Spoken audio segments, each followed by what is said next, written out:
గత ప్రభుత్వం రాష్ట్రాన్ని సమస్యల వలయంగా మార్చేసిందని సీఎం చంద్రబాబు విమర్శించారు. గుంటూరులో నార్కెడో ప్రాపర్టీ సోలో సీఎం పాల్గొన్నారు.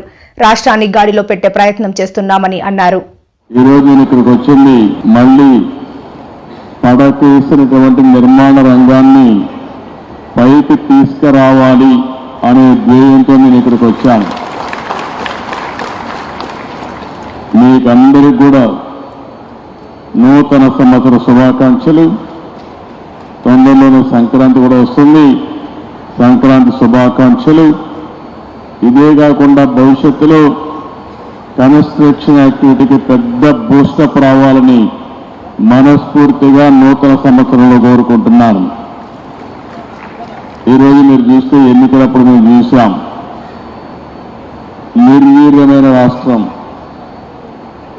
ఎక్కడికి పోయినా సమస్యల వలయం, అన్ని రంగాలు కూడా పతనావస్థకు చేరిపోయినాయి.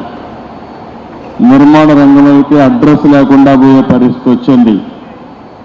మేము ఆ రోజు ఒకే మాట చెప్పాం, మమ్మల్ని ఆశీర్వదించండి, మళ్ళీ ఆంధ్ర రాష్ట్రాన్ని అన్ని రంగాలలో అభివృద్ధి చేసే బాధ్యత మేము తీసుకుంటామని చాలా స్పష్టంగా ఆ రోజు మీ అందరికీ హామీ ఇచ్చాం. మా హామీలు నమ్మారు. ఎప్పుడూ చరిత్రలో నేను చాలాసార్లు ఎన్నికల్లో పోటీ చేశాను, కానీ స్ట్రైక్ రేట్ చూస్తే 93%, అంటే పెట్టిన అభ్యర్థుల్లో 93% గెలిచారు. అదే సమయంలో 57% ఓట్లు కూడా వేశారు.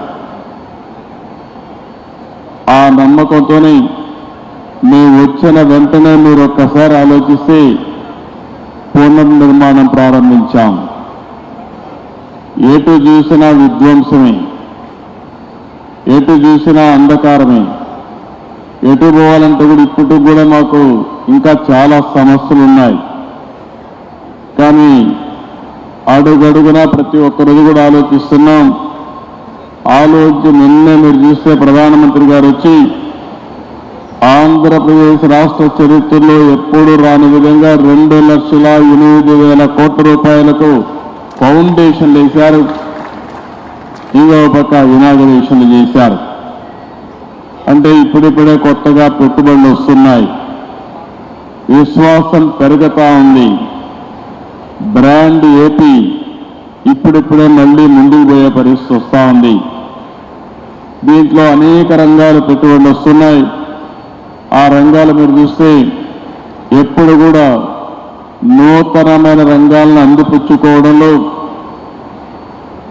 ఒక పక్కన ఎన్డీఏ కానీ తెలుగుదేశం పార్టీ కానీ ఎప్పుడూ ముందుంటాం.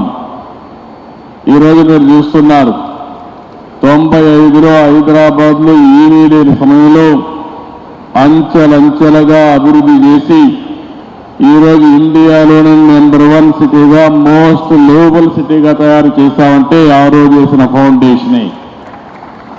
అక్కడ కూడా ఆ రోజు నిర్మాణ రంగమే లేదు. అలాంటి నిర్మాణ రంగాన్ని ముందుకు తీసుకుపోయాం. స్టెప్ బై స్టెప్ అభివృద్ధి చేశాం, ముందుకు వచ్చాం.